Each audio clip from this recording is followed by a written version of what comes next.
হ্যাঁ, এটা খুবই রেয়ারলি ঘটে, বুঝছো? শত শত দিনে একবার এই ধরনের ঘটনা ঘটে। তোমাদের সাথে আমার প্রথম দিনে এই ঘটনা ঘটেছে। ওকে, তো আমরা এখন কোথায় ছিলাম সেই জায়গাটা আমি শুরু করার আগে আমি আহ, বলতেছি। আহ, কোথায় ছিলাম? আচ্ছা, যেখানে আমরা ছিলাম, এখন আমরা দুইটা জিনিস দেখব। তারপর আমরা হচ্ছে ছোট্ট একটা কিউএনএ সেশন করব। হ্যাঁ, সেটা হলো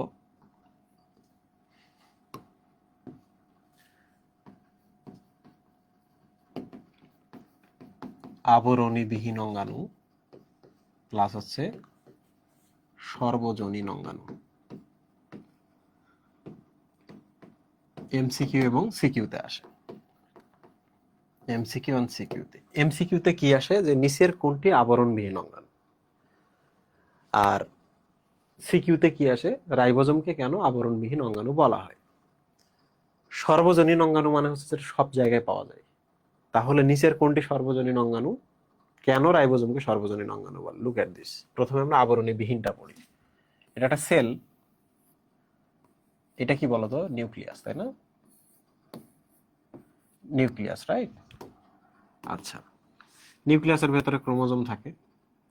আর এইটা কি বলতো? এটা এন্ডোপ্লাজমিক রেটিকুলাম, তাই না? এন্ডোপ্লাজমিক রেটিকুলামের গায়ে কি থাকে? This is ribosome. এখন আমি তোমাদের একটা প্রশ্ন করি, সেটা হলো এই যে ক্রোমোজোমে থাকা ডিএনএ আছে, ডিএনএ থেকে এই যে যে জিনিসটা তৈরি হলো, এটার নাম হলো মেসেঞ্জার আরএনএ। কি বলতো এটার নাম? Messenger RNA. মেসেঞ্জার আরএনএ কি জানো? ও হচ্ছে ডিএনএ তে লেখা যে তথ্যগুলো আছে ওগুলো কপি। এই কপিটা যদি রাইবোজোমে আসতে পারে, এই যে এই পাশে এই পাশে এই পাশে এই পাশে, এই যে রাইবোজোমে এসে যদি বসে এখানে, এই যে বসলো, বসলে এখান থেকে প্রোটিন তৈরি হয়। মেসেঞ্জার আরএনএটা যদি রাইবোজোমে আসে, এখানে একটা প্রোটিন তৈরি হয়। কোশ্চেন ইজ, আমি যদি এইভাবে ভাবি, দিস ইজ রাইবোজোম অ্যান্ড এইটা হলো মেসেঞ্জার আরএনএ, এইটা হলো মেসেঞ্জার আরএনএ, ঠিক আছে? এটা একটা জাস্ট দেখো, এটা মেসেঞ্জার আরএনএ, এটা রাইবোজোম, এরা বসছে, মেসেঞ্জার আরএনএটা রাইবোজোম এসে বসছে, আমরা প্রোটিন পাবো। এখন এখন যদি এমন হয়, আমি যদি এই রাইবোজোমের চারপাশে একটা আবরণ দিয়ে দিই, হোয়াট ইজ দিস আবরণ? এখন বলো তো, মেসেঞ্জার আরএনএ যে এটা, এটা এসে কি রাইবোজোমে ঢুকতে পারবে? এটা এসে রাইবোজোমের সাথে যুক্ত হতে পারবে? এই আবরণটার জন্য পারবে না। যদি যুক্ত না হতে পারে, প্রোটিন তৈরি হবে? হবে না, তাই না? তাহলে মেসেঞ্জার আরএনএটা রাইবোজোমে গিয়ে বসতে পারবে না। কেন? এই যে যদি সাদা মেমব্রেনটা থাকে। তাহলে বলো তো, কেন আবরণীবিহীন? রাইবোজোম কেন আবরণীবিহীন? এর উত্তর কি?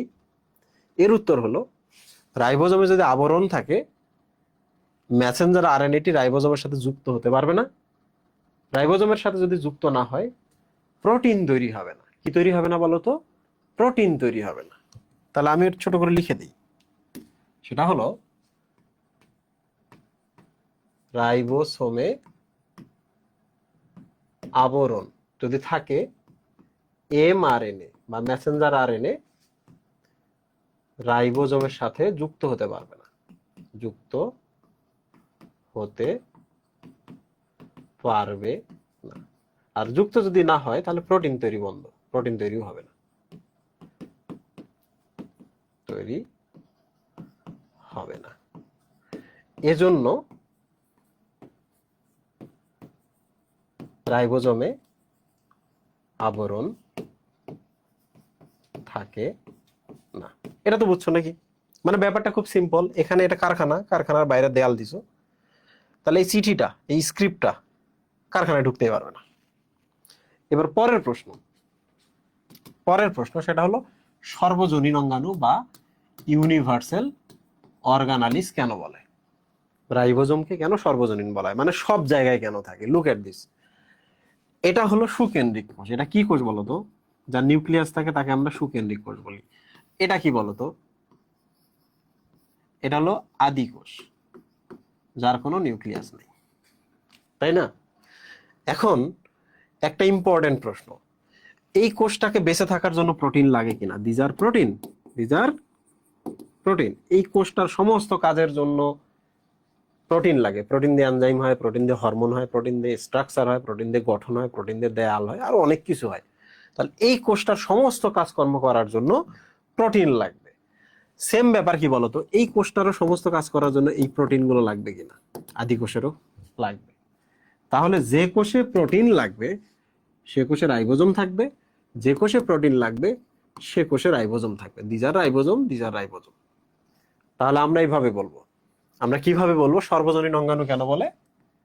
তোমরা বলবা আদি কোষ এবং সুকেন্দ্রিক কোষ কোষের সকল কাজের জন্য, আমার হাতের লেখা একটু খারাপ কারণ ফাস্ট লিখতেছি, প্রোটিন দরকার। এজন্য উভয় ধরনের কোষে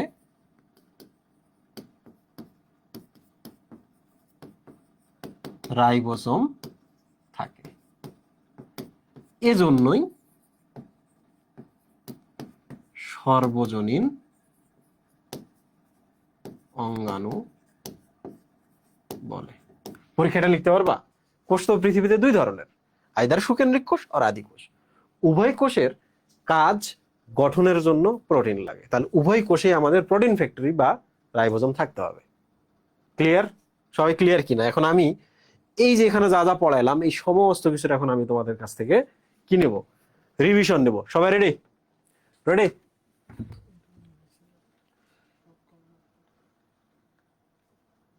রেডি?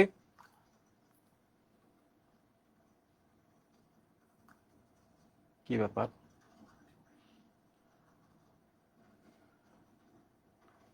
আচ্ছা বলতো, রাইবোজোম আদি কোষ এবং সুকেন্দ্রিক কোষ উভয়তে থাকে কিনা? তোমরা yes or no, yes or no লিখবা।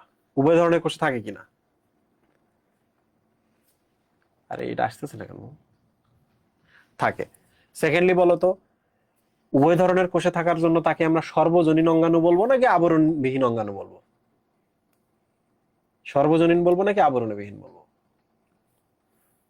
উভয় কোষে থাকার জন্য আমরা বলবো সর্বজনীন অঙ্গাণু, তাই না? এবার এরপরের প্রশ্ন, সুকেন্দ্রিক কোষে মানে এই যে ভালো কোষটা, এই কোষের রাইবোজোম কোথায় উৎপন্ন হয় বলতো? কিসের মধ্যে? নিউক্লিয়াসের মধ্যে। এই কোষের রাইবোজোম কোথা থেকে উৎপন্ন হয় বলতো? ডিএনএ থেকে, তাই না? পরের প্রশ্ন, এই কোষে যে রাইবোজোম উৎপন্ন হচ্ছে এরা বের হয়ে কয় ধরনের রাইবোজোমে কনভার্ট হয়? দুই ধরনের। একটা কি হয়? যুক্ত রাইবোজোম। আর এখান থেকে যা খুলে খুলে পড়ে সাইটোপ্লাজমে চলে যায় তাদেরকে আমরা কি বলি? মুক্ত রাইবোজোম। মুক্ত রাইবোজোম গুলো যেহেতু সাইটোপ্লাজমে থাকে এই জন্য আমরা তাকে সাইটো না মাইটো রাইবোজোম বলি? সাইটো রাইবোজোম বলি। সাইটো রাইবোজোম গুলো যদি কখনো মাইটোকন্ড্রিয়ার ভেতরে থাকে আমরা তখন তাকে কি বলি? মাইটো রাইবোজোম, তাই না? এবার বলো, যেগুলো মুক্ত সেই রাইবোজোম গুলোকে আমরা বাঁধার জন্য কি ব্যবহার করি? একটা সিঙ্গেল এমআরএনএ ব্যবহার করি। যখন সিঙ্গেল এমআরএনএ ব্যবহার করি তখন এটা দেখতে কিসের মতো লাগে? মুক্তোর দানার মতো লাগে, তাই না? এটা মুক্তোর মালার মতো। এবার বলো, যখনই এরা একসাথে একটা দড়ির সাথে যুক্ত হয়ে যায় তখন আমরা তাকে কি বলি? সবাই একসাথে হয়ে গেলে, অনেকগুলো রাইবোজোম একসাথে হলে পলিরাইবোজোম বলি বা পলিসোম বলি, একই কথা। এবার বলো, যে রাইবোজোম গুলা বের হয়ে যুক্ত হইলো এরা নিকটবর্তী এন্ডোপ্লাজমিক নাকি দূরবর্তী এন্ডোপ্লাজমিক জালিকার গায়ে যুক্ত হচ্ছে? নিকটবর্তী গুলা। তখন এন্ডোপ্লাজমিক জালিকা গুলো তখন কয় ধরনের হয়ে যাচ্ছে? দুই ধরনের। যারা নিকটবর্তীতে যুক্ত হয় সেই এন্ডোপ্লাজমিক জালিকাগুলো অমসৃণ হয়ে যায়, অমসৃণ এন্ডোপ্লাজমিক জালিকা বা রাফ এন্ডোপ্লাজমিক জালিকা। যেগুলো দূরের আছে ওদের সাথে যুক্ত হয় না তাহলে সেগুলো মসৃণ বা স্মুথ এন্ডোপ্লাজমিক জালিকা, তাই না? আচ্ছা, এবার এখান থেকেও প্রোটিন তৈরি হবে, এখান থেকেও প্রোটিন তৈরি হবে। তাহলে বলো তো, এই মুক্ত রাইবোজোম থেকে যে প্রোটিন তৈরি হয় সেগুলো কোথায় কোথায় লাগে? সাইটোপ্লাজম নিজে নেয়, সাইটোপ্লাজমে থাকা দুইটা সাইটোপ্লাজমিক অঙ্গাণু আছে, এরা নেয়, ক্লোরোপ্লাস্ট এন্ড কে মাইটোকন্ড্রিয়া, তাই না? মুক্ত থেকে এরা নেয়। আর যারা যুক্ত থাকে সেখান থেকে প্রোটিনগুলো কার কার হয়? অমসৃণরা পায়, মসৃণরা পায়, গোলজি বডি পায়, তারপর হচ্ছে লাইসোসোম পায়, অন্য কোনো এরকম থলি থাকলে ওরা পাবে, মেমব্রেন পাবে, মেমব্রেনের বাইরে পাবে। পাবে কিনা? পাবে। এখন তোমরা আমারে কও যে এই পর্যন্ত যা যা পড়াইছি সব বুঝছো কিনা? সব বুঝছো কিনা?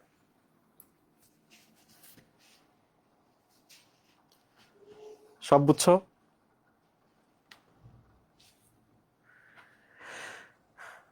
ওকে, আমি আরেকবার তোমাদের বলি, বুঝলে ইয়েস বলবা, কোন প্রশ্নের আনসার যদি হ্যাঁ হয় ওয়াই বলবা, অনলি ওয়াই। না বুঝলে এন বলবা, ঘটনা শেষ। কমেন্ট বক্সের মধ্যে এর বাইরে কোনো কথাই বলা যাবে না। শাহি বলছো ভাই আজকে ক্লাস ফেসবুকে রেকর্ডেড থাকবে কিনা, শাহি তুমি কিংবা বাকি যারা আছো এই ধরনের কোনো কমেন্ট করবো না। কেন কমেন্ট করবো না? কারণ আমি এই কমেন্টগুলো বারবার দেখলে বাকি যারা আছে তাদের পড়ালেখা হচ্ছে না।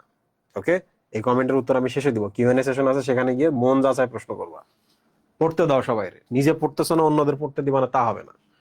আচ্ছা, এবার আমরা বইয়ে আসি। আমরা বইয়ে ঠিক কি কি পড়লাম দেখো তো। মুক্ত রাইবোজোম পড়েছি, কার গায়ে যুক্ত থাকে পড়েছি, প্রোটিন তৈরি করে বুঝেছি, আবরণী না নাই এটা বুঝেছি, পলিরাইবোজোম পলিসোম বুঝেছি, সর্বজনীন অঙ্গাণু বুঝেছি। এবং এখান থেকে শুধু একটা জিনিস বাকি আছে, 70s 80s, এটা একটু পরে আমি বোঝাবো। আরেকটা জিনিস শুধু এখানে বলি, বলতো কোনো একটা কোষে যদি প্রোটিন বেশি লাগে, যার প্রোটিন বেশি লাগবে তার কি বলতো ফ্যাক্টরি বেশি থাকবে কিনা, রাইবোজোমের পরিমাণও তার বেশি হবে কিনা বলো? হবে। তাহলে এমন একটি কোষের নাম বলো যে কোষে আমাদের সবসময় প্রোটিন লাগে। যকৃৎ কোষ। কি কোষ? যকৃৎ কোষে সবসময় প্রোটিন লাগে, অনেক প্রোটিন লাগে। আমাদের যকৃতে কিন্তু প্রচুর প্রোটিন উৎপন্ন হয়। তাহলে যকৃতের যে কোষগুলো আছে সেখানে প্রচুর পরিমাণে রাইবোজোমও থাকতে হয়। এছাড়াও আরো অনেক জায়গা আছে যেখানে রাইবোজোম বেশি বেশি থাকতে হয়। ক্লিয়ার? তাহলে আমাদের এই জায়গা পড়া শেষ। এই যে এখানে কে আবিষ্কার করছে না করছে, মন চাইলে পড়বা, না মন চাইলে পড়বা না, এগুলো পড়ার জিনিস না, এগুলো থেকে প্রশ্ন আসে না। এগুলো থেকে প্রশ্ন আসে না। এই দেখো আমরা মাইটো রাইবোজোমটা পড়েছি, তাই না? সাইটো রাইবোজোমটা আমরা পড়েছি। ডান। এই যে এখানে যেটা আছে এটা আমি তোমাদের একবারই বোঝাবো, এখান থেকে শুরু করে এই জায়গা, এখান থেকে শুরু করে এই জায়গা পর্যন্ত এগুলো লাগে না। প্লিজ দয়া করে এগুলো পড়ো না। যেগুলো লাগবে সেগুলো আমি একটু পরেই তোমাদের বলতেছি। ভাইয়া এগুলো কি এখন লাগবে না? একটু পরে লাগবে। এই চ্যাপ্টারটা অনেক বড় চ্যাপ্টার, এই চ্যাপ্টারে বিভিন্ন পার্ট আছে, সেই পার্টগুলো পড়ার সময় আমরা ছোট ছোট ছোট ছোট জিনিসগুলো অটোমেটিকলি হয়ে যাবে, অটো। আজকে পড়ার দরকার নেই, অটো হয়ে যাবে। এখন আমরা এই যে এই জায়গায় আসি। আমরা কিন্তু উৎপত্তি পড়েছি কোনটা কোথা থেকে, এই যে দেখছো আদি কোষে ডিএনএ থেকে এবং প্রকৃত কোষে নিউক্লিয়াসের অভ্যন্তরে তৈরি হয়। দেখছো এটা আমরা পড়ছি। আমরা এখন এই যে এটা পড়বো, তারপর আমরা কাজ পড়বো। আমরা এই যে এটা পড়ছি না বলতো, এই যে এটা এটা এটা মুক্ত রাইবোজোম এবং যুক্ত রাইবোজোম কোনটা কোথাকার জন্য তৈরি করে, ওই যে যেটা মালার মতো, সাইটোপ্লাজম, মাইটোকন্ড্রিয়া, ক্লোরোপ্লাস্ট। আর যেটা যুক্ত থাকে সেটা কার জন্য, এই যে দেখো এন্ডোপ্লাজমিক, গোলজি বডি, লাইসোজোম বা মেমব্রেন, মেমব্রেনের বাইরে। পড়ছি না? পড়ছি। এখন এখানে একটা গুরুত্বপূর্ণ জিনিস আছে, সেটা হলো প্রোটিন ফ্যাক্টরি কেন বলা হয়। ওকে, তোমাদের আমি এখানে একটা ইনসাইট দেবো আজকে। তোমার যে এতদিনের যে বিশ্বাসের দুনিয়া ছিল সেটা চূর্ণ বিচূর্ণ হয়ে যেতে পারে। Look at this, look at this. এটা একটা সেল। এটা কি বলতো? নিউক্লিয়াস। এইটা কি? এটার নাম হচ্ছে এন্ডোপ্লাজমিক জালিকা। এইটার নাম কি? এগুলোর নাম কি? হলো গোলজি বডি, তাই না? তাই তো। Look at this. সেটা হলো এর গায়ে থাকে রাইবোজোম। রাইবোজোম থেকে আমরা প্রোটিন পাই, তাই না? রাইবোজোম থেকে আমরা প্রোটিন পাই। তাহলে কোনোদিন যদি পরীক্ষায় এই প্রশ্নটা আসে যে কোথায় প্রোটিন উৎপন্ন হয়, অপশনের মধ্যে রাইবোজোম আছে, রাইবোজোম উত্তর না? কোনোদিন যদি এই প্রশ্নটা আসে যে কোন জায়গায় প্রোটিন হয় কিন্তু রাইবোজোম নাই, তখন তুমি কি বলবো? অমসৃণ এন্ডোপ্লাজমিক রেটিকুলামের নাম দিবা না? কোনো একটা প্রশ্নই আসছে কোথায় প্রোটিন উৎপন্ন হয়, অমসৃণও নাই, শুধু এন্ডোপ্লাজমিক রেটিকুলাম লেখা আছে, ওইটাই উত্তর কিনা বলো? ওইটাই উত্তর, ঠিক কিনা? কিন্তু কোশ্চেন ইজ, আমি তোমাদের একটা ইনসাইট দিচ্ছি, সেটা হলো এটা একটা প্রশ্ন যে প্রোটিন ফ্যাক্টরি কেন বলে।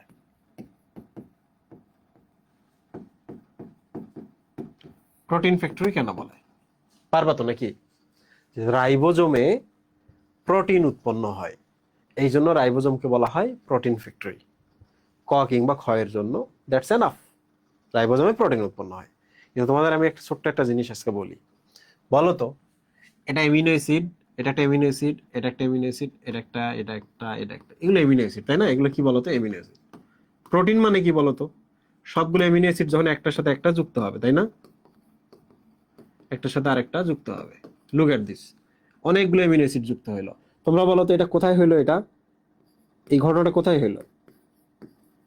সবগুলো অ্যামিনো অ্যাসিড কোথায় যুক্ত হলো? একটার সাথে একটা অ্যামিনো অ্যাসিড এসে যুক্ত হলো কার সাথে? কোথায়? রাইবোজোমে। এই যে যে লম্বা চেইনটা দেখতেছো না, এটার নাম কিন্তু প্রোটিন না। এটার নাম কি নাম মুহিব? প্রোটিন না, এটার নাম হলো পলিপেপটাইড চেন। এটার নাম কি বলতো? পলি মানে অনেক, আর এই বন্ধনগুলোর নাম হলো পেপটাইড বন্ধন।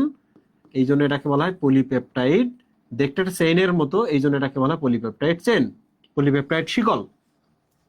ওকে, তাহলে লুক এট দিস।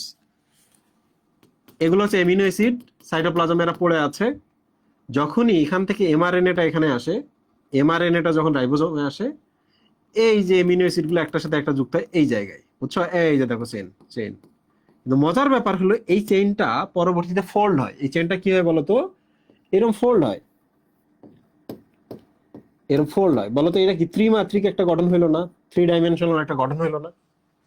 তাহলে এইটার নাম কিন্তু প্রোটিন না, এটার নাম পলিপেপটাইড চেইন, এইটার নাম হলো প্রোটিন। তাহলে পরীক্ষায় যদি প্রশ্ন আসে হোয়াট ইজ প্রোটিন, কি লিখবা? অনেকগুলো এমিনো অ্যাসিড দ্বারা তৈরি, অনেকগুলো এমিনো অ্যাসিড দ্বারা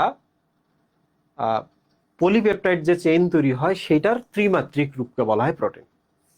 অনেকগুলো এমিনো অ্যাসিড দ্বারা যে পলিপেপটাইড চেইনটা তৈরি হলো সেটা যে ত্রিমাত্রিক গঠন, দ্যাট ইজ কল প্রোটিন। এই জিনিসটা কোথায় হয় জানো?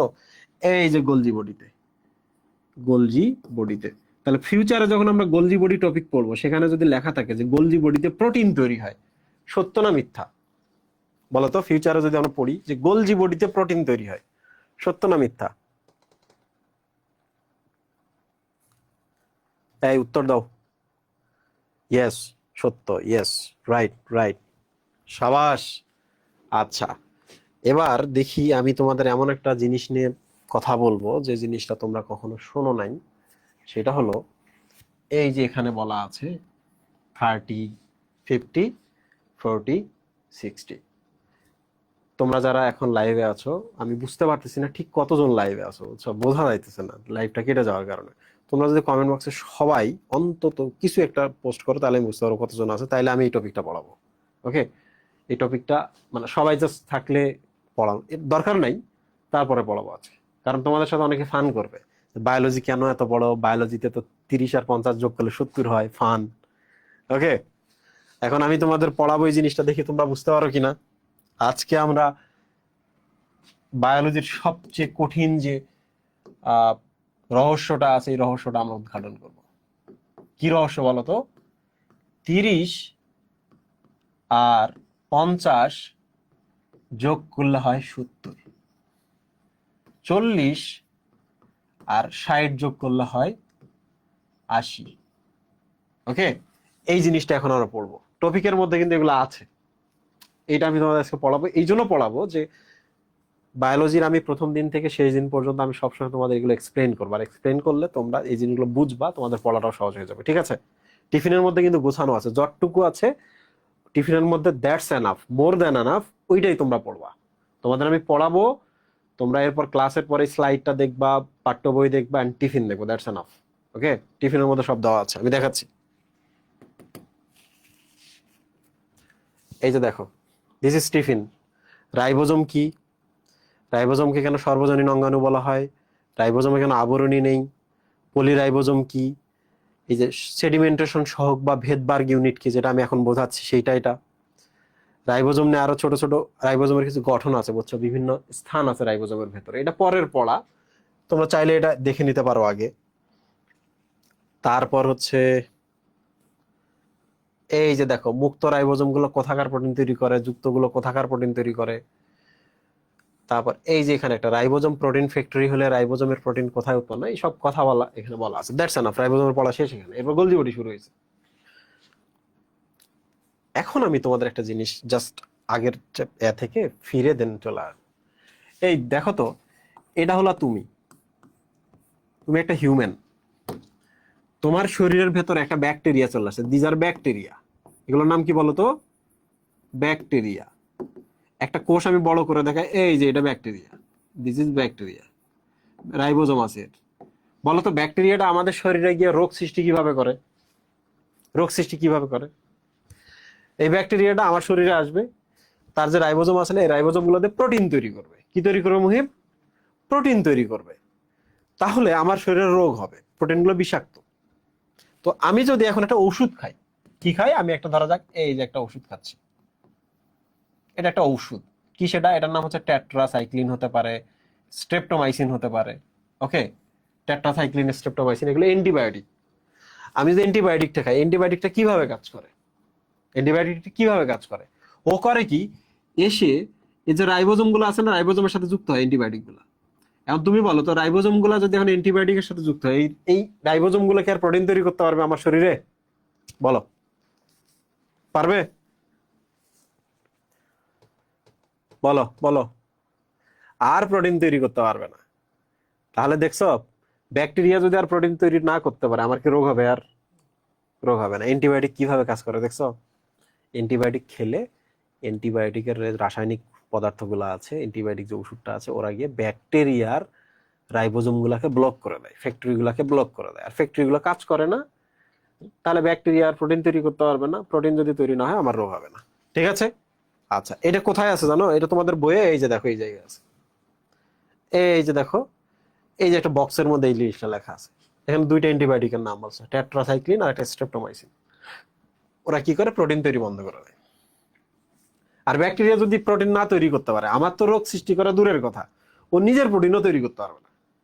ব্যাকটেরিয়া যদি নিজের প্রোটিন না তৈরি করতে পারে, ব্যাকটেরিয়া মারা যাবে না? ব্যাকটেরিয়া নিজেও তো মারা যাবে। তাহলে আমার রোগ সৃষ্টি করতে পারলো না, ব্যাকটেরিয়াগুলো নিজে মারাও গেল। কেন? নিজের প্রোটিনও তৈরি করতে পারতেছিল না।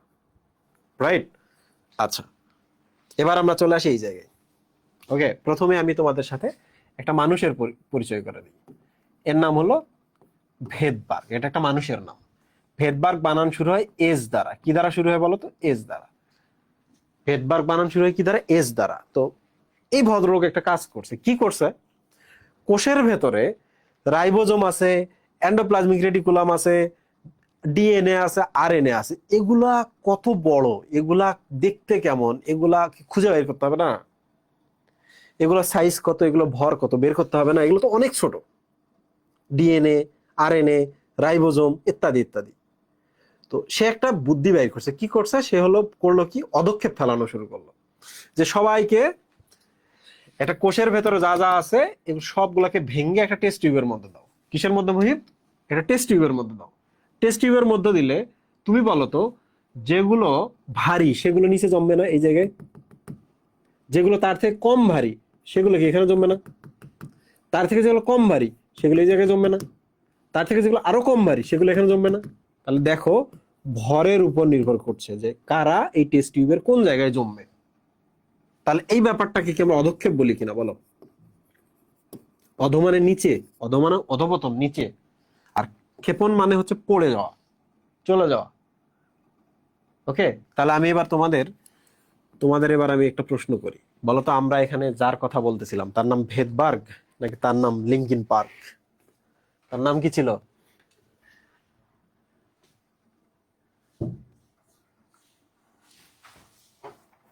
এই কমেন্ট কই? একজন বলতেছে স্যার নেট প্রবলেম করে। রাহিন, ইন্টারনেট প্রবলেম করলে আমি কি করবো কত? আমার ইন্টারনেট তো ইস্যু নেই। এই তোমরা কি আমার কথা শুনতে পাচ্ছ? আমরা যে এখানে একজনের কথা বললাম তার নাম ভেদবার্গ। বলতো ভেদবার্গ বানান কি দিয়ে শুরু হয়? ফার্স্ট ফার্স্ট আনসার করো। ভেদবার্গ বানান কি দিয়ে শুরু হয়? এস দ্বারা। ভেদবার্গ কি করেছে? কোষের ভেতরে যে ছোট ছোট অণুগুলা আছে, অঙ্গাণুগুলো আছে, সেগুলোর অধঃক্ষেপণের হার বের করার চেষ্টা করছে, তাই না? ঠিক কিনা? ইয়েস, প্রেসিপিটেশন বা অধঃক্ষেপণ হার বের করার চেষ্টা করেছে। তাহলে বলো তো, কোনগুলো বেশি বেশি অধঃক্ষেপ পড়বে এবং ফার্স্ট অধঃক্ষেপ পড়বে? যাদের ভর বেশি, ঠিক কিনা? Yes or no? যাদের ভর বেশি। এখন তোমরা আমারে কও, যখন ভর বেশি হবে সেগুলো নিচে, তার থেকে কম ভর সেগুলো তার উপরে, এবং তার উপরে এইভাবে এইভাবে উঠবে। তাহলে আমরা কি কোষের ভেতরে কাদের ভর বেশি, এটা কি আমরা ইজিলি আলাদা করতে পারতেছি না? ইজিলি আলাদা করতে পারতেছি না টেস্ট টিউবটা দেখে? আচ্ছা, এরা নিচে, এদের ভর বেশি, এরা একটু উপরে, তাহলে এদের ভর নিচেরটা থেকে কম। তো এই হলো বিষয়। তাহলে ভেদবার যখন এই যে অধঃক্ষেপণের হার, মানে একটা নির্দিষ্ট টাইমে আর কি কতটুকু অধঃক্ষেপ পড়ে, অধঃক্ষেপণের হার বের করলো, এইটাকে বলা হলো, একটা ইউনিট দ্বারা প্রকাশ করতে হবে, তার নাম হলো ভেদবার্গ ইউনিট বা ভেদবার্গ একক। এটাকে এস দ্বারা প্রকাশ করা হয়। কি দ্বারা? এস দ্বারা। এই যে এখানে যে নাম্বারগুলো দেখছো না, এই নাম্বারগুলো হচ্ছে 30s, 50s মিলে 70s, 40s, 60s মিলে হচ্ছে 80s। তাহলে তোমরা আমারে কও, এই যে এখানে যেগুলো তোমরা দেখতে পাচ্ছ, এগুলো আমি একটা ছবি অ্যাড করি, দেখো তো ঠিক আছে কিনা সবাই। 30, 50, 40, 60, বলো তো ঠিক আছে কিনা ছবিটা? কোন জায়গায় ভুল আছে? আমি এটাকে এ দিলাম, এটাকে বি, এটাকে সি দিলাম, এখানে ডি। এ বি সি ডির মধ্যে কোনটা ভুল আছে বলো তো? কোনটা ভুল? সিটা। বলো তো সিটা ছোট হবে না বড় হবে?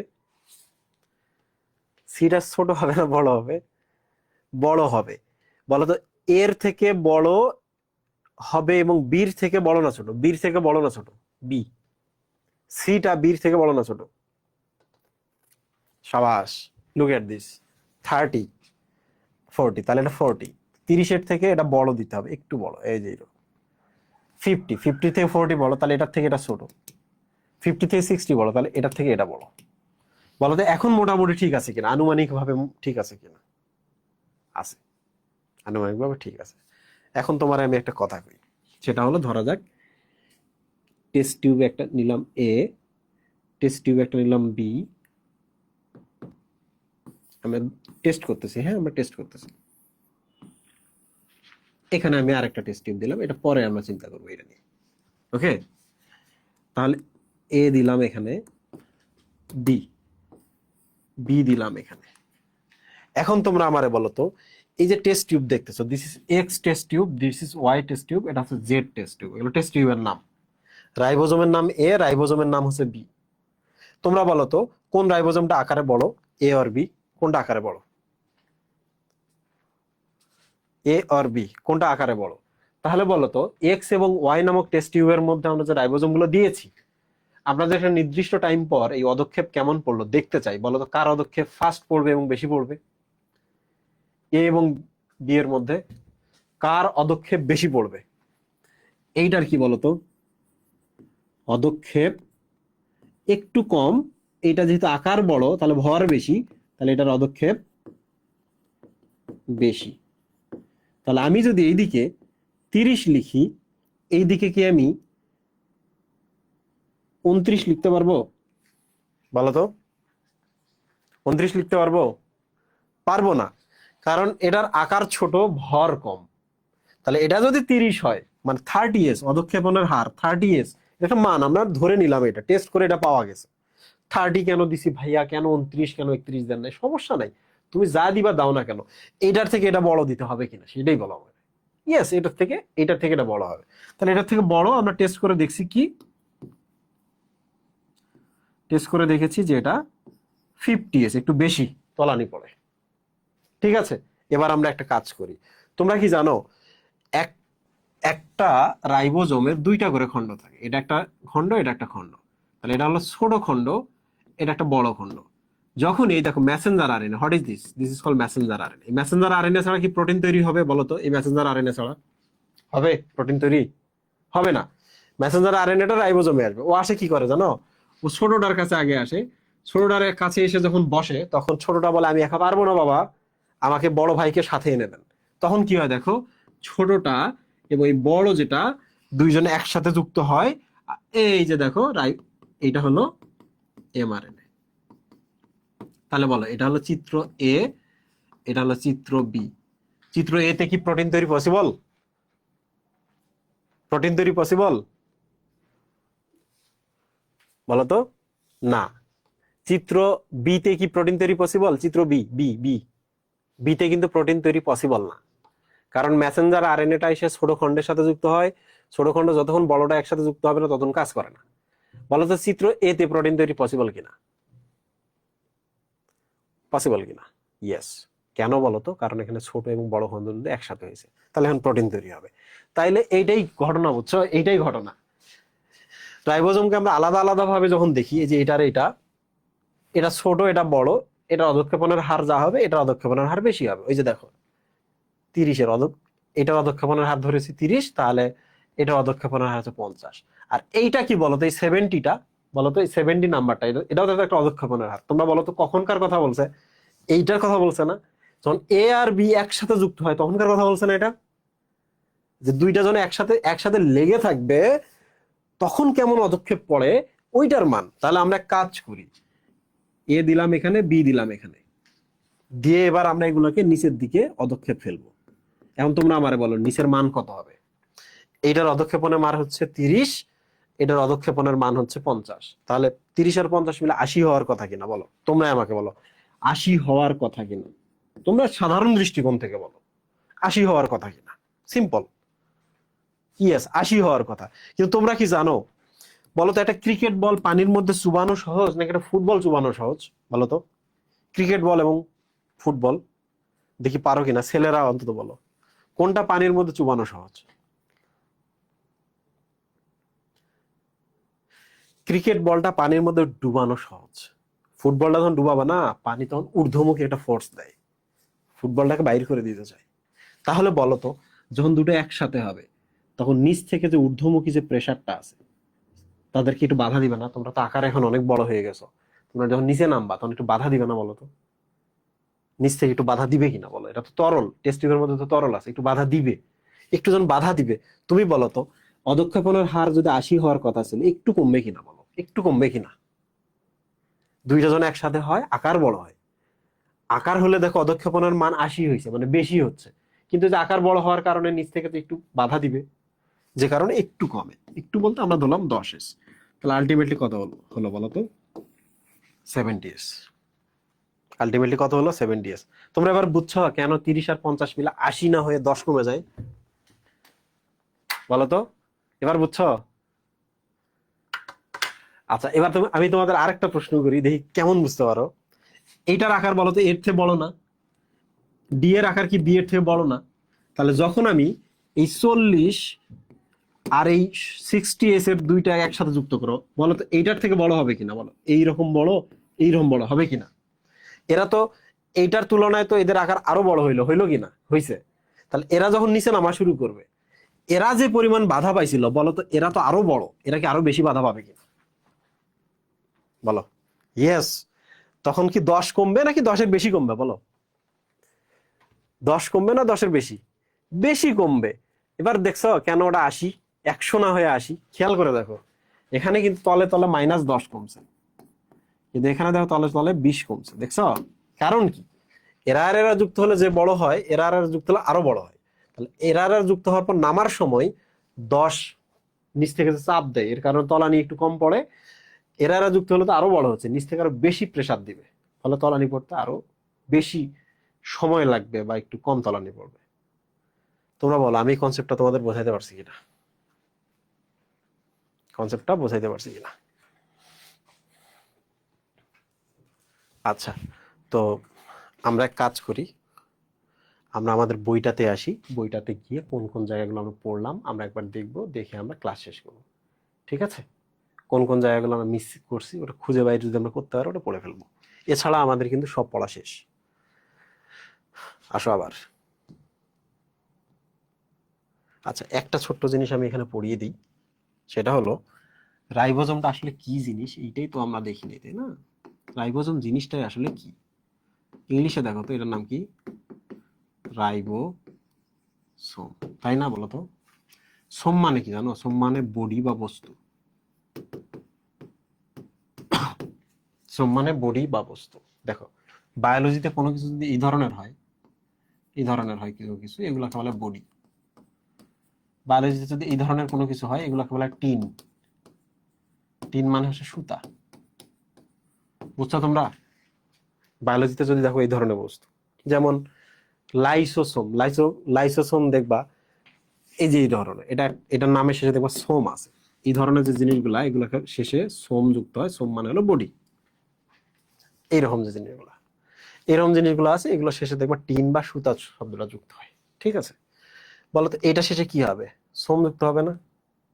আর দিস ইজ লাইসোসোম। এই দেখো এটার নাম পারঅক্সিসোম, এটার নাম হলো গ্লাইঅক্সিসোম, তাই না? এই জায়গায় এটার নাম রাইবোসোম, এই যে এটার নাম দেখো ক্রোমাটিন। ঠিক আছে? সো সোম জিনিসটা তোমরা আশা করছি বুঝতে পারছো। সোম মানে একটা জিনিস, একটা বস্তু, নট সুতার মতো এইরকম কিছু, দলা পিণ্ড। রাইবো কথাটা মানে হলো রাইবো নিউক্লিয় প্রোটিন। দেখছো অনেক বড় একটা নাম। রাইবো শব্দটা মানে হলো রাইবো নিউক্লিয় প্রোটিন। আচ্ছা তোমাদের আমি এবার দুইটা জিনিস দিই,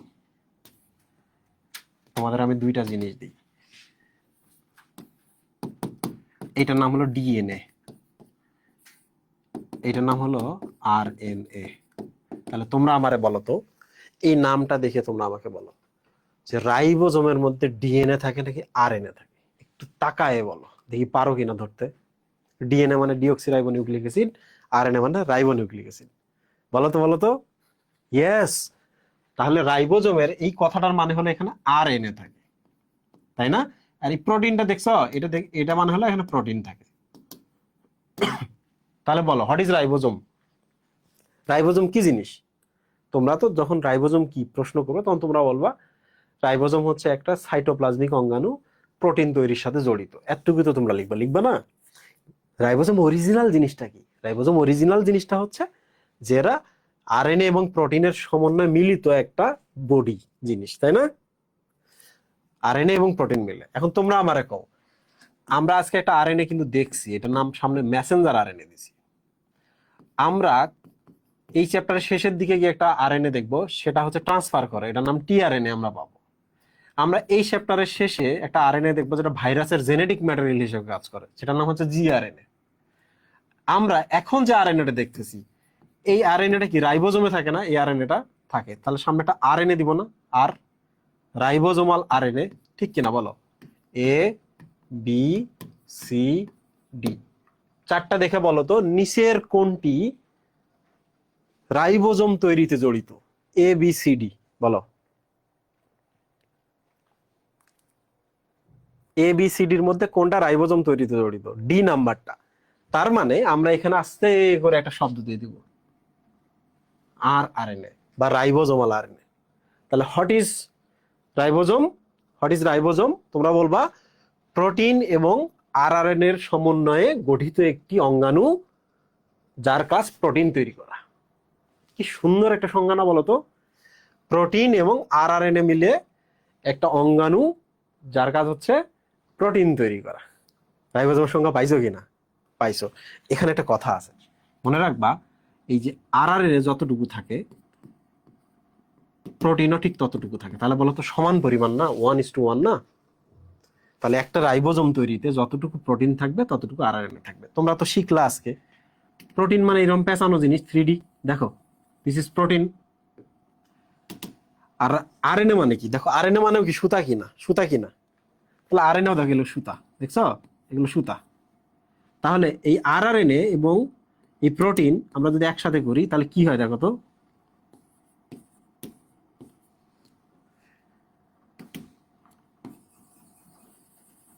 বলো তো এটা হয়েছে কিনা? হলুদ সাদা মিলে দিস ইজ রাইবোজোম।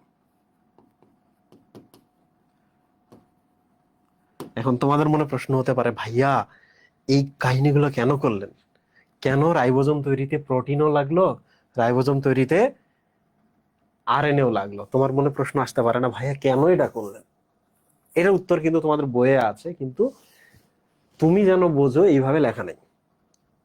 আমি তো আসি, তাই না? আমি বোঝাই দিই। দেখো যখন একটি Messenger RNA, this is call Messenger RNA, এই মেসেঞ্জার আরএনএ যখন এখানে আসবে, তুমি আমারে কও মেসেঞ্জার আরএনএ যদি আসে তাকে প্রোটিন ধরতে পারবে নাকি রাইবোজোমের আরআরএনএটা ধরতে পারবে? বলো।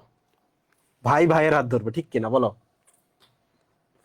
এবার বুঝছো যে মেসেঞ্জার আরএনএটা আসলে প্রোটিন তৈরি হবে, সেই মেসেঞ্জার আরএনএটাকে ধরার জন্য রাইবোজোমের মধ্যে আমাদের আরআরএনএ দেওয়া লাগে। ক্লিয়ার কিনা? এই কনসেপ্টটা তোমাদের ক্লিয়ার কিনা? ক্লিয়ার কিনা?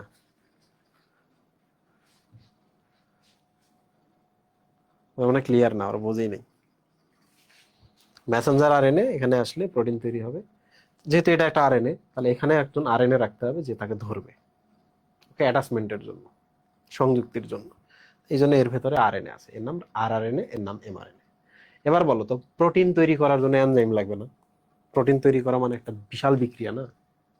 বলো আমাকে, প্রোটিন তৈরির জন্য এনজাইম লাগবে কিনা? লাগবে। বলো তো এনজাইম গুলো প্রোটিন কিনা? দেখছো? তার মানে প্রোটিন যদি আমি এখানে তৈরি করতে চাই, আমার এনজাইম লাগবে, সেই এনজাইম গুলো তো আবার প্রোটিন। খেয়াল করছো যে এখানে প্রোটিন তৈরি হয়, তাহলে এখানে যে প্রোটিন গুলো আছে, এই যে প্রোটিনের কথা আমি বারবার বললাম, এগুলো এনজাইম। এই প্রোটিন গুলো আসলে কি জিনিস? এনজাইম। এবার বুঝছো তোমরা? আর আরএনএটা কেন থাকে? এমআরএনএ কে যুক্ত করার জন্য। ওকে, এখানে গেলে তুমি আরো কিছু উপাদান পাবা, যেমন ম্যাগনেসিয়াম পাইতে পারো, ম্যাঙ্গানিজ পাইতে পারো, কিছু আয়ন থাকে, আয়ন গুলো বিক্রিয়ার সময় কাজে লাগে, এনজাইমের কাজ করার সময় কাজে লাগে। তো ওগুলো বিষয় না, বিষয় হচ্ছে এবার আসো আমরা বইয়ে আসি। পড়েছি, এখানে পড়ার মতো কিছু নাই, রিডিং পড়েছি। এই দেখো ভেদবার্গ ইউনিট নিয়ে এখানে বিভিন্ন ধরনের কথা বলা আছে, এগুলো জাস্ট রিডিং পড়বা। আর আমাদের দাগানো বই যখন আমরা দিব, তখন দাগানো বইয়ে তুমি বুঝতে পারবা যে কোন কোনগুলো বাদ দিয়ে দিতে হবে, এগুলো কিছু বলা লাগে না। এটা লাগবে না, এই জায়গাটা লাগবে না, এই যে এখানে যা আছে এগুলো রিডিং পড়ার জন্য, কারণ এগুলো নিয়ে আমরা ডিটেইল কথা বলবো চ্যাপ্টারের শেষে। প্রোটিন তৈরির যেখানে আছে এখানে, এই যে পলিসোম নিয়ে, পলিরাইবোজোম নিয়ে এখানে কথা বলা আছে, এটা আমরা বলেছি। খেয়াল করছো এখানে কিন্তু কিছু কথা বলা আছে, দেখো 70S RNA। আচ্ছা তোমরা আমারে বলো, আমার কোষ আর ব্যাকটেরিয়ার কোষ, কার রাইবোজোম বড়? আমার আর ব্যাকটেরিয়ার যদি কোষের কথা চিন্তা করে, কার রাইবোজোম বড়? আমার রাইবোজোম বড় না, তাহলে আমার রাইবোজোম কি 80S হবে না? ব্যাকটেরিয়ার রাইবোজোম কত হবে বলো তো? 70S। তাহলে বলো তো মানুষের শরীরে কোন ধরনের রাইবোজোম থাকে? এটা একটা প্রশ্ন। এই প্রশ্নে যারা উত্তর দিতে পারবা তার জন্য আজকে একটা টিফিন ফ্রি।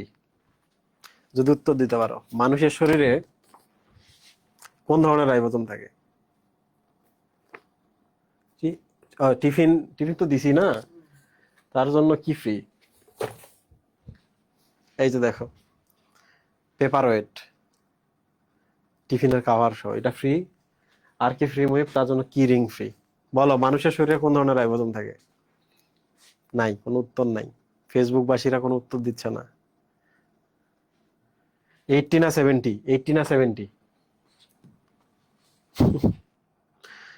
যখন ভাববা যে রাজীব ভাই গিফট দিবে, তার মানে রাজীব ভাই কঠিন প্রশ্ন করেছে। লুক এট দিস, এটা ব্যাকটেরিয়া, এটা তার ডিএনএ, তাহলে তার প্রোটিন লাগবে। সো রাইবোজোম থেকে, রাইবোজোম গুলো ছোট রাইবোজোম 70S। তাহলে মানুষের শরীরের কথা চিন্তা করো,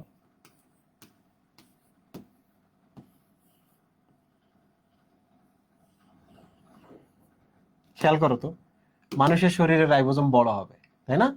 এগুলো হচ্ছে 80S। কিন্তু দেখো মানুষের শরীরে কি মাইটোকন্ড্রিয়া আছে কিনা? মাইটোকন্ড্রিয়া তো এক ধরনের ব্যাকটেরিয়া, তাহলে এর ভেতরে দেখো 70S রাইবোজোম আছে। তাহলে মানুষের শরীরে কোন ধরনের রাইবোজোম আছে? 80Sও আছে, 70Sও আছে। তোমাদের কাউরের প্রশ্নের উত্তর হয় নাই, কাউরের প্রশ্নের উত্তর হয় নাই। খুশি? খুশি? কোনো গিফট পাইলা না। মুহিব কিউএনএ সেশন রান করো, কিউএনএ।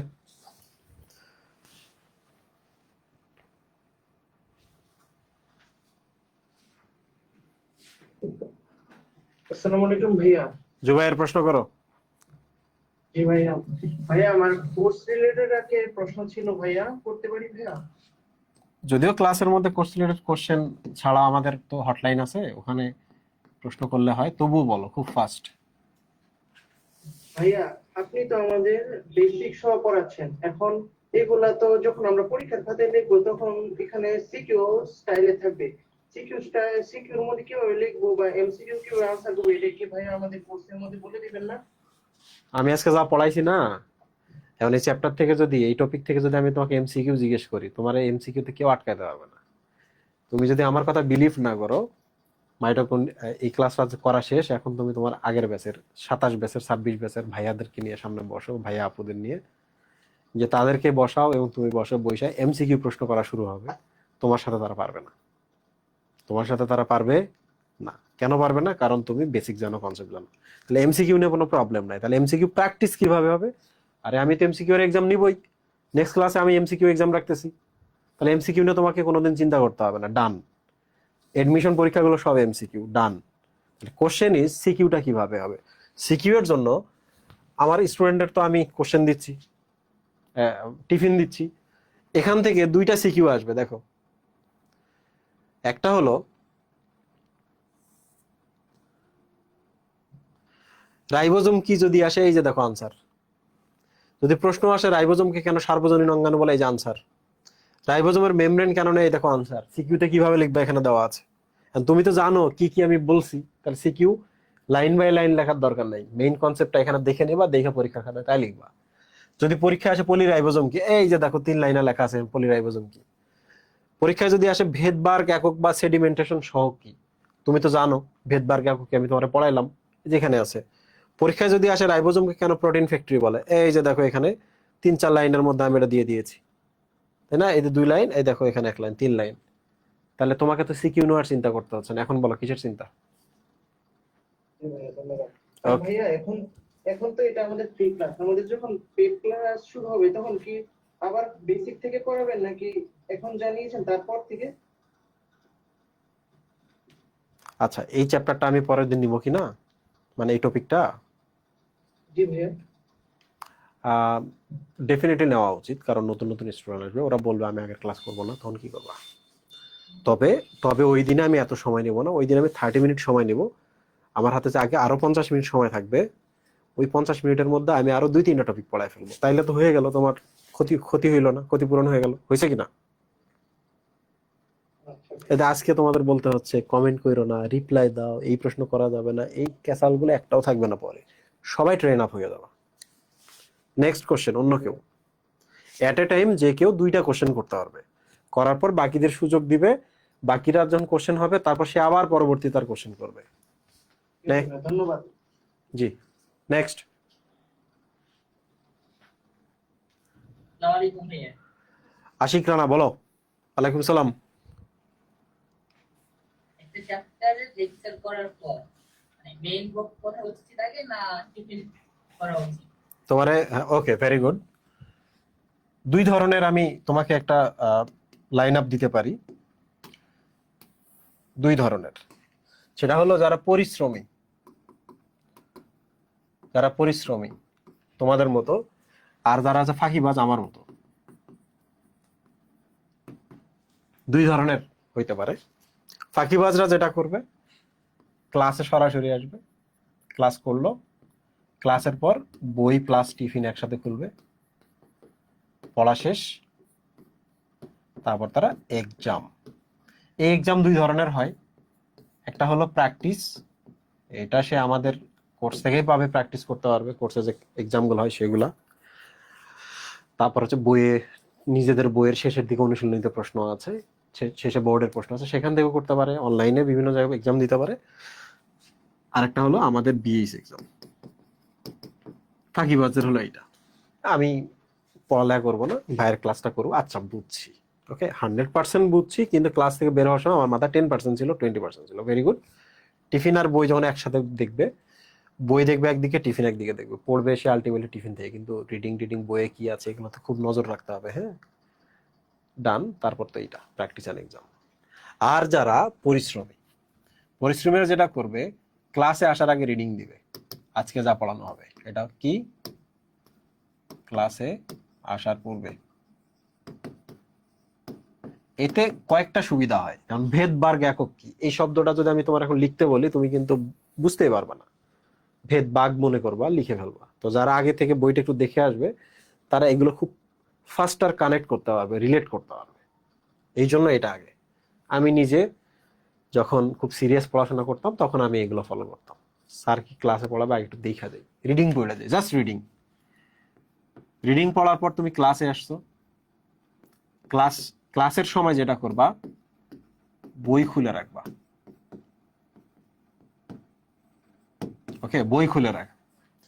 যখন বই খুলে রাখবা, মাঝে মাঝে আমি দেখবা যে আমি সুইচ করতেছি, ফার্স্টের টপিকের সাথে এমন করে পড়তেছি, শেষের টপিকটা কভার করে দিচ্ছি, আজকে যেমন হইলো, তাই না? ওই যে মুক্তযুক্ত রাইবোজোম কোথাকার প্রোটিন তৈরি করে, এটা লাস্টের লাইনে লেখা আছে, তো প্রথমে হয়ে গেল। তো এই ধরনের একটা ইস্যু হবে। আবার মাঝে মাঝে তুমি দেখতে পাবা, আচ্ছা ভাইয়া কি বলছো, ওটা তো আমি ধরতে পারতেছি, বই যে এখানে লেখা আছে। সো বই খুলে রাখবা, আমার কথার সাথে সাথে তুমি যখন ক্লাস করতেছো দেখতেছো দেখতেছো, আচ্ছা আচ্ছা আচ্ছা, টিফিনটাও যদি খুলে রাখতে পারো আরো বেটার। সব ম্যাপটা বুঝতে পারবা। ক্লাস শেষে যেটা করবো সেটা হলো আবার সেম ওদের মতোই, বই প্লাস টিফিন দুইটা যখন শেষ হয়ে যাবে, এবার হচ্ছে প্র্যাকটিস। হ্যাঁ, প্র্যাকটিস। প্র্যাকটিস কোথা থেকে করবা? যারা অনেক বেশি পড়তে চাও তাদের ক্ষেত্রে বলি, প্র্যাকটিস হচ্ছে প্রথমে বইয়ের অনুশীলনী। বইয়ের অনুশীলনী এক।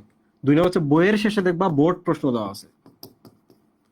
বোর্ড প্রশ্ন যাওয়া 25টা করে প্রশ্ন দেখবা, দেখবা হয়তো বা এই টপিক থেকে কোনো সালে আসছে, কোনো সালে আসেও নাই, তবুও তুমি দেখবা। এতে যেটা হয়, বোর্ডের কোশ্চেন গুলোর সাথে কানেক্টিভিটি ক্রিয়েট হয়, আলটিমেটলি বোর্ড পরীক্ষা, কলেজের পরীক্ষায় ভালো হয়। এটা খুবই গুরুত্বপূর্ণ জিনিস, পোলাপান্না জানেই না। তোমরা খেয়াল করে দেখবা যে তোমাদের বইয়ে, বইয়ের সাইজ হলো এইটা, আমি সেদিন দেখাইছিলাম যে বইয়ের 1/3 সাইজ হলো শুধু কোশ্চেন, দেখছো? এই এই পার্টটা হলো শুধু কোশ্চেন, এই পার্টটা। তো যার কানেকশন সবচেয়ে বেশি এই পার্টের সাথে, এটা পড়ার পরে সে তত ভালো করবে ফিউচারে। তাহলে বোর্ড প্রশ্ন দেখবা, বোর্ড প্রশ্ন দেখার পর মেডিকেল প্রশ্ন দেখবা, মেডিকেল প্লাস ভার্সিটি। এটা হতেই পারে যে তুমি কোনো জায়গা থেকে একটা গাইড বা কিছু একটা নিছো, যে বায়োলজির আমি একটা হচ্ছে মেডিকেল বা ভার্সিটির একটা হচ্ছে প্রশ্ন ব্যাংক নেই, সেখান থেকে এটা। কেন আমি এটা বলতেছি? কারণ 0% ইফোর্ট, এটাতে কোনো ইফোর্ট নাই। তুমি যে টপিকটা পড়ছো, অনুশীলনী বোর্ড প্রশ্ন সলভ করছো, তুমি দেখবা মেডিকেল এবং ভার্সিটি কোশ্চেন গুলো তুমি পারতেছো, এবং তোমার মনে হবে মেডিকেল এবং ভার্সিটির জন্য তুমি প্রিপেয়ার হচ্ছে প্রথম দিন থেকে। এটা দারুণ একটা জিনিস, কারণ আলটিমেটলি আজকে আমরা যাই করি না কেন, এটা ফাইনাল ফিডব্যাক এডমিশনে গিয়ে আমাদের দেখাতে হয়। ইন্টারমিডিয়েটের পড়ার এছাড়া কোনো ভ্যালু নেই, বুঝছো? বোর্ডে তো ভালো করতেই হবে, কিন্তু এটা হচ্ছে একটা সার্টিফিকেট যেন আমরা এডমিশনে চান্স পাই। এরপর কি? এরপর হচ্ছে ফিডব্যাক। ফিডব্যাক কিভাবে হয়? এক্সাম। এক্সাম কি? Live exam. আমরা যে এক্সাম গুলো নেবো সে লাইভ এক্সাম। কলেজে যখন এক্সাম, কোচিং এ যদি তুমি পড়ো এক্সাম, ভাইয়ের কাছে যদি কোথাও পড়ো ওটা এক্সাম। That is feedback. এই ফিডব্যাকের পরে গিয়ে দেখবা যে তুমি কিছু পারো নাই, কিছু পারো নাই। এই যে যেগুলো পারো নাই সেগুলো আবার বই খোলা, আবার বই। খেয়াল করে দেখো, তুমি ছিলা বইতে, আসছো ওই বইতে, ঘুরে ফিরে নেড়া, ঘুরে ফিরে ওই বটতলায়, বুঝছো? এটা যারা ফলো করবা, যারা মানে সবকিছু কভার করতে পারবে না, তারা এটা ফলো করলে দ্যাটস এনাফ, এ প্লাস হবে, এডমিশনের জন্য অনেকটা আগে থাকবা। আর এটা যারা করবা তারা হচ্ছে মহামানব। মানে ভাই একটা চ্যাপ্টার শেষের পর কোশ্চেন ব্যাংক কোন মেডিকেলের? কোশ্চেন ব্যাংক মেডিকেলের তো না, এগুলো তো বোর্ডের অনুশীলনী, বোর্ডের প্রশ্ন। হ্যাঁ, বোর্ডের কমপ্লিট করার যদি আমার ইচ্ছা হয় তাহলে মেডিকেলের কোশ্চেন ব্যাংক করতে পারি। পড়তে হবে? আরে পাগলা, এগুলো পড়তে হবে। কেন পড়তে হবে? কারণ এগুলো খুবই সহজ, খুবই সহজ। পরীক্ষায় কি প্রশ্ন আসে জানো? নিচের কোনটির আবরণ নাই কোন অঙ্গাণুটির? রাইবোজোম। এই প্রশ্নটা যদি রিডিং পড়তে বা দেখতে যতক্ষণ সময় লাগে, তাহলে মেডিকেলের প্রশ্ন তো তোমার দেখা হয়ে গেল। আদি কোষে কোন ধরনের রাইবোজোম থাকে?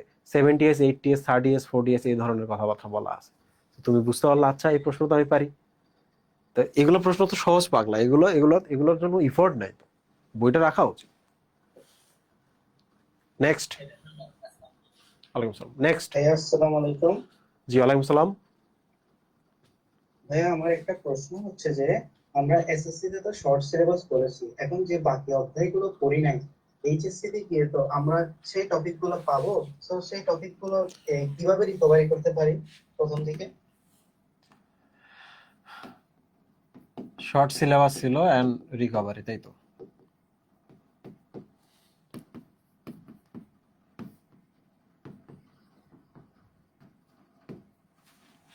তুমি আমারে বলো, আজকে যখন তুমি রাইবোজোমটা পড়লা, দেখলা রাইবোজোমের কি 80% পড়া এসএসসি তে ছিল? কোনটা কোথায় উৎপন্ন হয়, কোনটা কোথা থেকে জন্ম নিচ্ছে, কি কাজ করতেছে, ছিল? না ভাইয়া, তো আজকে, ছিল না। আজকে দেখার পর কি মনে হয়েছে আসলে এরা কঠিন? না, সহজই মনে হয়েছে। হ্যাঁ। আবার এবার আমাকে বলো, যারা যারা যারা আজকের ক্লাসটা করবে না, বইটা খুললেও তো সেম পড়াগুলো আছে, তাদের কাছে কঠিন না? কঠিন। তুমি হ্যাঁ, যেটা করবা, বিএইচ এর ক্লাস করবা, বিএইচ এর এক্সাম দিবা, রিকভারি নিয়ে তোমাকে চিন্তা করতে হবে না। আমার কাছে প্রচুর স্টুডেন্ট আছে যারা অথর্ব, কিচ্ছু বোঝে না, নাদান, যাদের খাওয়ায় খাওয়ায় মানে মুখে তুলে দিতে হয়, এরা নিজেদের চেঞ্জ করে ফেলছে। সো এটা নিয়ে তোমার কখনোই চিন্তা করতে হবে না। তুমি আগে কি পড়ে আসছো এটা ম্যাটার করে না এখানে। So এগুলো ভুলে যাও, ওকে? আর ভাইয়া একটা কোর্স রিলেটেড একটা কোয়েশ্চেন ছিল, করা যাবে? ইয়েস। এই কোর্সের ডিসকাউন্টটা কখন থাকবে, আর কখন থেকে পূর্ণাঙ্গভাবে ক্লাসটা শুরু হবে? আর একটা ক্লাস তোমাদের আছে, ওই ক্লাসে আমি প্রাণীবিজ্ঞান তোমাদের পড়াবো, পড়ানোর পর ওই ক্লাসে আমি ঘোষণা দেবো তোমাদের ক্লাস কবে শুরু হবে, কখন কখন হবে, কয় ঘন্টা করে হবে। ওকে। আর সেকেন্ডলি হচ্ছে যে ডিসকাউন্ট, ডিসকাউন্ট হচ্ছে এই মাস শেষে হয়তো 500 টাকা করে বাড়বে, বুঝছো?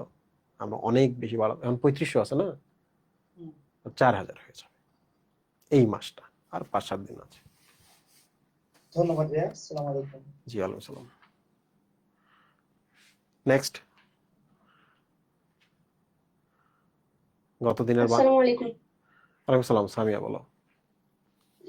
ভাইয়া একটা নোট রিলেটেড আর কি আমার কোশ্চেন ছিল যে আমি হচ্ছে ফার্স্ট অধ্যায়ের আর্কাইভ আর কি করতেছি, তো টিফিন বইটা এখন হাতে পাই না। এখন ক্লাসে বলছিলেন যে টিফিন বইটা পাইলে মানে ওটার সাথে রিলেট করে পড়তে, ঠিক আছে। এখন ক্লাসে কি যা করাবেন সবই কি তুলতে হবে? আমার কাছে ইম্পর্টেন্ট যেগুলো মনে হয়েছে সেগুলো আর কি তুলছিলাম আর কি। নোট রিলেটেড বললে ভালো হয়। ওকে, আমি গত দিনে বলেছিলাম যে একটা চ্যাপ্টারের সর্বোচ্চ মানে 100 পৃষ্ঠার একটা জাস্ট খাতা থাকবে তোমার, ফার্স্ট পার্ট সেকেন্ড পার্ট মিলে 100 পৃষ্ঠার বেশি কোনোদিন নোট হবে না। ছোট ছোট করে লিখবা, অল্প অল্প করে লিখবা, এক পেজের মধ্যে অনেক লিখবা। আর আজকের ক্লাসের মধ্যে আমি একটা টপিক দেখাই, এই জায়গায় নোট কি। এই জায়গায় নোট হচ্ছে, দেখো আমি এই শব্দটা লিখছি, রাইবোর সাথে আরএনএ, প্রোটিন নিয়েছি, প্রোটিন দিছি, এক এক করে দিছি। প্রোটিনের পাশে দেখো তীর চিহ্ন দিয়ে বলছি এই প্রোটিনগুলো আসলে এনজাইম, প্রোটিন তৈরিতে কাজে লাগে। আরএনএ নিচে দিয়ে দিছি, দেখো মেসেঞ্জার আরএনএ কে যুক্ত করে। So this part is a note. এইটা হলো একটা ভালো নোট। এইটা এখন এইটা তোমার পুরো কনসেপ্টটাকে ওখানে কভার করে দেবে। তুমি দেখো তোমার বইয়ের মধ্যে আছে, আমি দেখাইতেছি।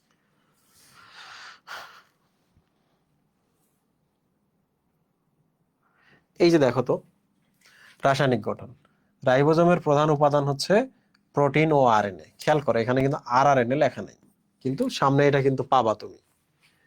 এদের অনুপাত হচ্ছে 1:1, মানে এটা যতটুকু এটা ততটুকু। সো তুমি কিন্তু খেয়াল করে দেখো এই জায়গাটা তোমাকে কিন্তু মুখস্থ করতে হবে। তুমি যে কনসেপ্টটা না বুঝো, তাহলে তোমার কাজ হলো কনসেপ্টটা লিখে রাখা। ঠিক। ঠিক আছে, ক্লাসের সময় তুমি লিখবা, ক্লাস শেষে গিয়ে কাটবা যে আচ্ছা টিফিনের মধ্যে তো এগুলো আছে, এগুলো বাদ, এগুলো পড়বো না। কারণ নোট পড়ার আসলে কোনো সময় হয় না। ওকে, তাহলে আর কি ঠিক। আছে, আর কি আছে দেখো, এই এখানে আসো। এটা নোট করার দরকার নাই। তুমি যেটা করতে পারো, হ্যাঁ তুমি এই যে টেস্ট টিউবের 3টা কনসেপ্ট আচ্ছা বুঝছি, আমি পার্সোনালি বলো নোট করার দরকার নেই, এই যে এটা নোট করার দরকার নেই, এটা বইয়ে আছে, দেখলেই পারবা। এখান থেকে কি করা যাইতে পারে, এই যে এটা নোট হইতে পারে। এটা হলো পলিপেপটাইড চেন, এটা যখন পেঁচিয়ে যায় 3D হয়, এটা হলো আসলে এটা একটা নোট। ওকে, আর এখানে কোনো নোট নাই, এটা আসলে কোনো নোট না, এটা যেহেতু আমি বোঝাইছি তোমাকে, এটা আজীবন তোমার মনে থাকবে। এখানে যদি আসো দেখো, এগুলো কিন্তু নোট করা যাবে না, এগুলো কিন্তু টিফিনে আছে, বইয়ে আছে, এগুলো আজীবন এমনি মনে থাকবে, নোট করার দরকার নাই। এগুলো নোট করার দরকার নাই, এগুলো তোমার আসলে লাগবে না। কারণ এই দেখো এখনই আমি কি বোঝাইছি আমিও জানি না, এখানে এমন একটা ফিল হইতেছে আমার, তাই না? কি এখানে কি আছে, ঠিক। সো এটা নোট করা যাবে না। আর এখানে নোট করা যাইতে পারে এই ছবিটা, কারণ এখানে আলটিমেটলি আমি সব কনসেপ্ট বোঝাইছি। কিন্তু এই জায়গা তুমি কি নোট করতে পারবা বলো তো? এই জায়গা নোট করে কেমনে তুমি বুঝবা যে কোনটা কোথায় কোথায় কথা লাগতেছে? ট্রাই করবে এই জায়গাগুলো বুঝতে, এটাতে ইফোর্ট দিতে, যে ব্রেইনের মধ্যে আছে কি বলছে ভাই এখানে। ওকে, এগুলো নোট করা যাবে না। সো এই চ্যাপ্টারে যদি আমি তোমারে বলি পার্সোনালি কয় লাইন নোট করবা, আমি তো 5 থেকে 6 লাইনের বেশি কোনো নোটই দেখি না, এখানে কোনো নোট আছে বলে মনে হয় না। টেক্সট বুক পড়বা, আর টিফিনে যা আছে তাই পড়ো, পড়া শেষ। টিফিনের এই চ্যাপ্টারে কিন্তু, এই চ্যাপ্টারটা আমি হচ্ছে আজ থেকে 2 বছর আগে লিখছিলাম, যে কারণে এই চ্যাপ্টারে একটা অংশ আছে যেখানে একটু বেশি বেশি কথা বলা আছে, সব পড়ার দরকার নেই, আমি বলে দেবো। ওকে, যখন আমি তোমাদের পড়াবো তখন আমি বলে দিব যে সিকিউ এর জন্য কি আসবে, এমসিকিউ এর জন্য কি আসবে, আর টুবি পড়বা। জি। ওকে, নেক্সট ভাই আরেকটা কোয়েশ্চেন ছিল, বলো। ক্লাসের সাথে সাথে নোট করা বেটার না স্লাইড দেখে নোট করবো, এটা একটু বলবেন? ক্লাসের সাথে নোট করা উচিত না, বুঝছো? কারণ নোট করলে তুমি এই কমেন্টে আমি মাঝে মাঝে রিপ্লাই চাই, রিপ্লাই তো করতে পারবে না। আর রিপ্লাই না যদি করো, আমি আমি কিন্তু বুঝবো না যে তুমি আসলে বুঝছো কিনা, তাই না? আর তুমি যদি না বোঝো, আমি আগাইতে পারবো না। তো সব মিলাই ক্লাসে নোট করাই আসলে উচিত না, ক্লাসের মধ্যে শুধু বইসা থাকবা। পার্সোনালি আমি বিলিভ করি যে আমার টিচার যদি রাজীব ভাই হইতো, আমি ক্লাসে শুধু শুনতাম কি বলতেছে কি লিখতেছে, জাস্ট দেখতাম, আর কিচ্ছু করতাম না। ওকে, ক্লাসের সাথে সাথে নোট করার দরকার নেই। তোমাদের আমি একটা জিনিস দেখাই, বায়োলজি এটার গ্রুপের মধ্যে গতকালকে একজন হচ্ছে একটা নোট পোস্ট করছে, ওকে, মেডিকেলের জন্য নোট। ও করছে কি, প্রত্যেকটা টপিক সুন্দর করে হাতে লিখছে, বইয়ে যা যা লেখা আছে তাই লিখছে। এটা নোট না রে পাগলা, এটা নোট না, এটা বইটাকে রিরাইট করছে। আমি বই পড়ো, আমি কেন নোট পড়বো? তাহলে নোট যদি না বোঝো তাহলে অসুবিধা আছে। আমি তোমারে বলি, আমি যখন ইন্টারে পড়তাম তখন আমরা ম্যাথমেটিক্স এর নোট করতাম। আমাদের যে ম্যাথের টিচার ছিল সে করতে কার্বন ছিল, 10 জন করে পড়াইতো। তো আমার টিমে যারা ছিল সবাই ওই ওই কলেজের টপার ছিল। তো কাগজ 4-5টা হয়তো, আর নিচের দিকে আর উঠতো না আর কি। তো একটা কাগজ আমরা একটা শিট দিতাম, উনি শিটগুলো গোছাইতো, নিচে একটা একটা করে কাগজ দেওয়া হয়তো। তো লাস্টে যার শিটটা পড়তো তার শিটের মধ্যে কোনো লেখা উঠতো না। তো যাই হোক, উনি ফার্স্ট ইয়ার থেকে শেষ পর্যন্ত এই কাজটা করছে। আমি আমি আজও জানি না যে উনি আসলে এই কাজটা কেন করলো। বাট আমি যেটা জানি সেটা হলো যে উনি যে ম্যাথ গুলো করাইছে, আমরা তো ম্যাথ করার সময় বুঝছি, আমার তো নোট করার দরকার নেই, এগুলোর জন্য আলাদা শিট করারও দরকার নেই। কোনো একটা ম্যাথ আমাদের স্যার বলছে, আমি পারতেছি, না পারলে আমার তো গাইড তো আমি কিনতেইছি। তাহলে গাইডের কোনো জায়গায় যদি স্টেপ মিসিং থাকে, কোনো একটা জায়গায় যদি আমি না বুঝতে পারি কেন হয়েছে এটা, গাইডের মধ্যে আমি লিখবো বা টেক্সট বইয়ের মধ্যে আমি লিখবো যে এটা এইভাবে করছে। আলাদা করে শিট, আলাদা করে বই খাতা আসলে করারই দরকার নেই।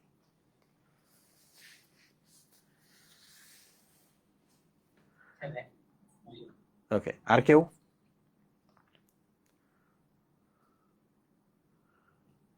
পড়া শেষ? মহিব? হ্যাঁ, আমি একটা লাস্ট কোয়েশ্চেন করতে যাচ্ছি, করতে পারি? জুবাইর, তোমার মুখ কেউ বন্ধ করেনি, বলো।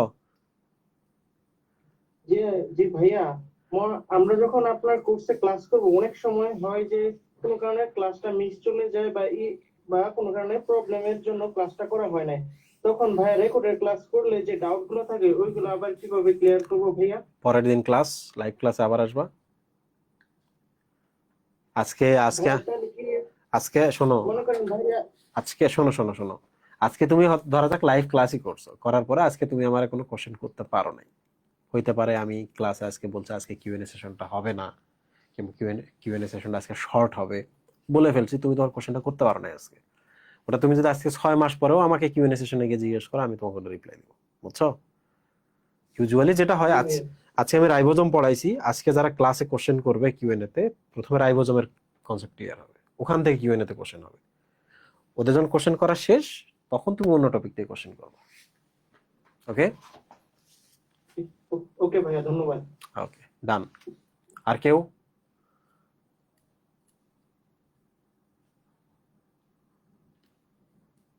আর কেউ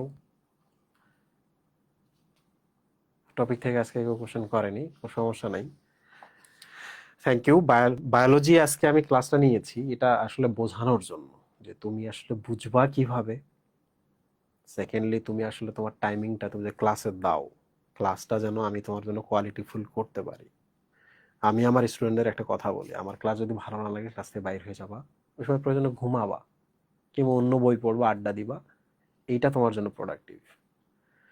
সেম ব্যাপার কলেজে, যদি পসিবল হয় কলেজের কোনো একটা ক্লাস ভালো লাগে না, কলেজে দেখবা এই ধরনের ঘটনা ঘটে যে বাধ্য করে ক্লাস নেই, ক্লাসের মধ্যে তাকানো যাবে না, কথা বলা যাবে না, কিন্তু তার ক্লাস ভালো লাগে না, দিনের পর দিন করে যাইতে হচ্ছে।